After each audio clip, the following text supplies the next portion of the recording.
Marhaba. Alors, dans cette vidéo, on va s'attaquer à la notion de racine et de shem, qui sont des notions assez abstraites, qu'on va essayer de rendre les plus concrètes possibles, et on va attaquer tout de suite avec un exemple. Un exemple de racine, la racine kataba. Une racine, c'est un ensemble de lettres, une suite de lettres qui sont porteuses d'une valeur sémantique, qui sont porteuses d'un sens.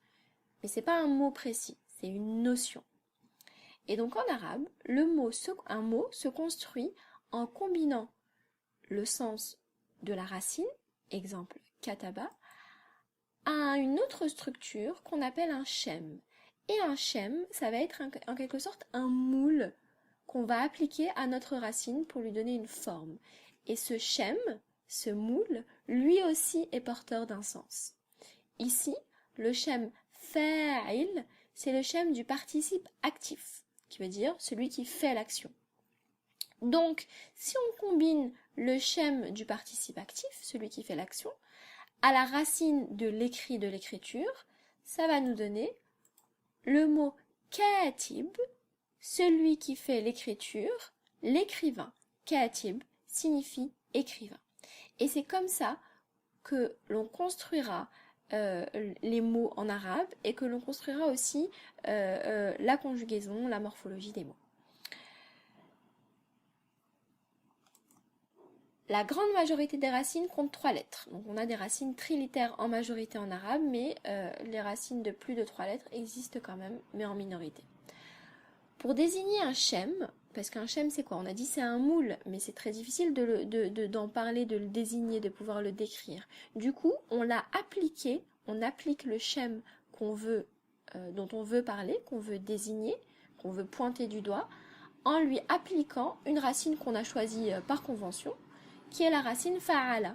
Voilà. Donc tous les shems qui existent, quand on va en parler, on les appliquera à la racine fa'ala, et comme ça, on pourra parler, désigner le shem en question. Exemple de mots, donc pour expliciter un peu plus et donner plus d'exemples sur ces notions de racine et de shem, le mot maktaba. Ici, vous reconnaîtrez la racine kataba, dont qu'on vient de voir, donc l'écriture, mais ici on a un autre shem, qui est le shem du nom de lieu.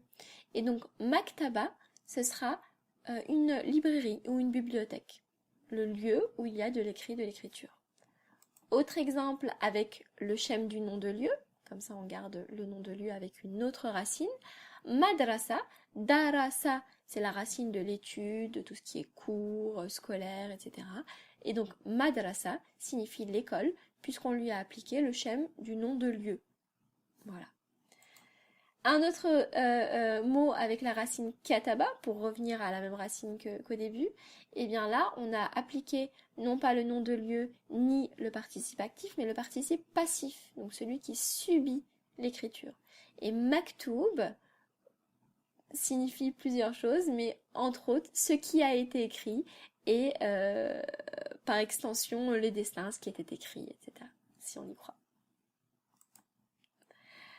Attention! Quand on va chercher dans le dictionnaire, il existe de plus en plus de dictionnaires qui sont classés par ordre alphabétique, et donc la première lettre du mot sera la lettre à laquelle on devra chercher dans le dictionnaire le mot.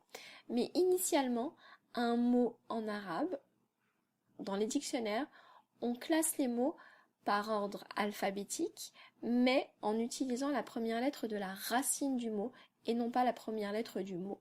Et donc ici, madrasa commence par un mime, on est tous d'accord, mais la première lettre de la racine du mot dont est issu madrasa, c'est le del, puisque la racine c'est darasa. Et donc dans un dictionnaire classique, si vous voulez chercher madrasa, il faudra chercher au D, et donc à darasa, et donc vous trouverez ici darasa, la racine, et à la suite de la racine, vous trouverez une suite de mots qui sont issus de cette racine. Donc par exemple, durous, des cours, et on a ici en deuxième page, madrasa, l'école qu'on voulait chercher. Et donc on ne l'aurait pas trouvé au M, au mime, mais à darasa, au del. Et donc madrasa veut dire école. Ici, pour vous donner un peu plus d'indications, après madrasa, vous avez un petit jim qui est l'abréviation de jama, qui veut dire pluriel. Et donc juste après, on vous donne le pluriel de madrasa, qui est madaris, des écoles. Madrasa, une école, madaris, des écoles. Et donc là, on a un pluriel irrégulier. Je prends un peu d'avance pour la vidéo du pluriel que vous verrez plus tard. Ma salama!